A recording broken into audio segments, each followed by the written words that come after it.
Hey everyone, welcome to Basics 101 series. Today we are going to learn how to illustrate bangs. So, there are some types of hair like straight, wavy, curly, and coily. And some type of hairstyles are bun, bob, braids, and bangs. We also have long hair and short hair. So today we shall learn to illustrate bangs. In future videos, I'll show you how to illustrate some more hairstyles.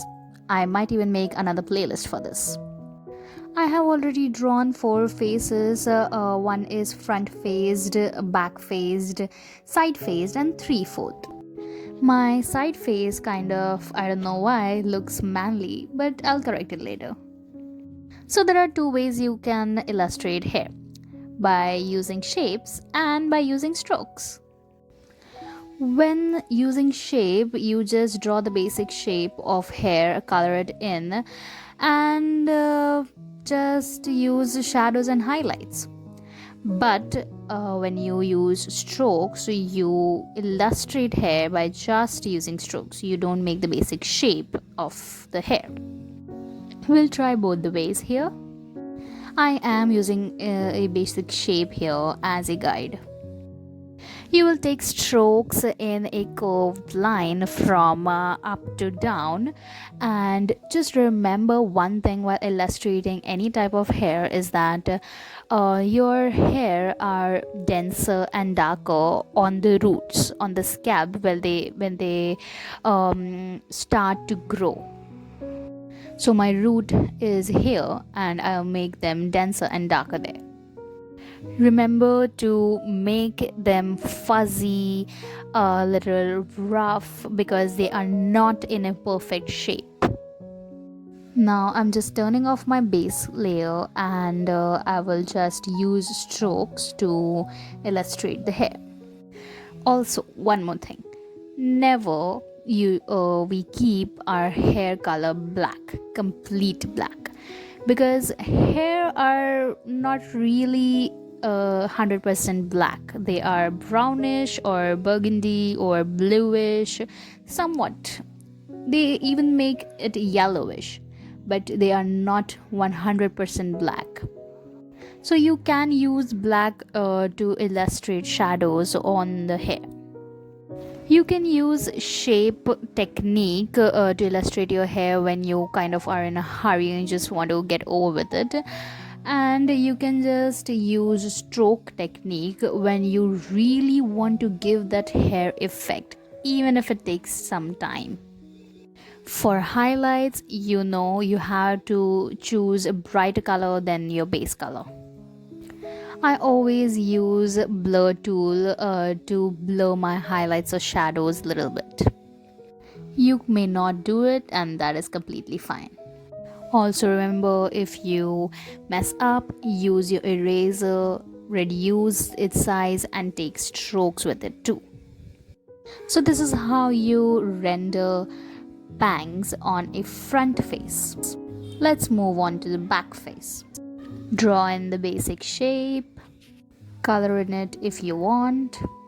Remember to keep your highlights, shadows on another layer and your base shape on another layer. See, I did a mistake here. I used all black.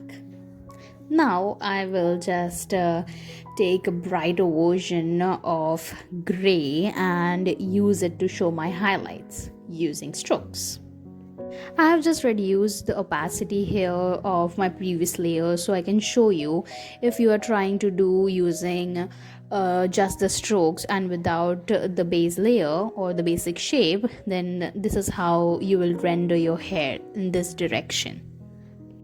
Any kind of hair always go or flow in a direction, so you have to follow that direction in that way. You cannot take strokes horizontally if your hair is just falling vertically. I hope you get that. Now let's move on to side face. I'm just gonna use strokes here to render my hair. Remember, it will be curved lines, curved strokes, and not simple straight lines. If you are someone who has a very good experience in drawing, so you might not need to draw this basic shape to guide you. I just make that every time, so it helps me to draw quickly. Also, when you render hair on front face, the insides of the hair are darker in shadows, actually the darkest in shadows. So keep in mind when you do that. I forgot to say that when we were doing front face. Notice that I am drawing a slight S type curve here. I'm just taking curves out and then taking it in, and then I take it out again. So this is the direction my hair goes in. So I will take that strokes in that direction only.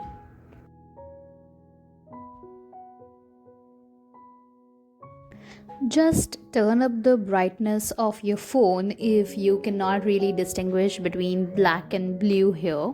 I know the face kind of looks weird, but I really don't know what mistake did I make here. But no worries, I'll just fix it later. What I'm doing here is just covering the white spaces by just adding one more layer beneath my previous layer, so I can just go in and use my base color and cover it all using strokes. I'll also use this layer to keep the edges a little bit fuzzy, messy, hairy. One more thing that I should have told you guys earlier is that make sure that your hair brush or any brush that you're using doesn't have a hard round edge to it. It should be a soft, a stroke like end to it. So then only you will get this hair effect. So now we are done with side face. I'm quite happy with the results, not with the face but with the hair. And now we'll move on to 3/4 face.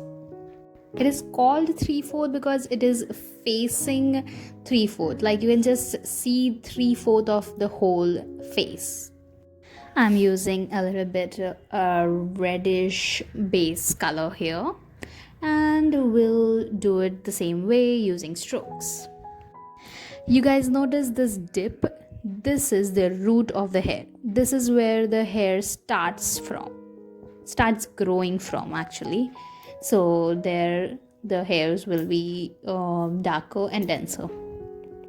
There is not much difference between short and long hair. I know I just showed bangs on short hair here, but if you want to draw some long hairstyles, you can just draw them by using the same technique. You can take this yellowish greenish color too and use such shadows and highlight colors. It is not necessary to use brown or burgundy colors, because nowadays even people color their hair, so it looks kind of good if you try it. I used blue color, just blue, not even navy blue or something, in one of my previous artworks, and it was looking totally cool. You can add in hard highlights too by using some bright colors like white. The thing here would be that you don't blur it completely, or you just keep it definite.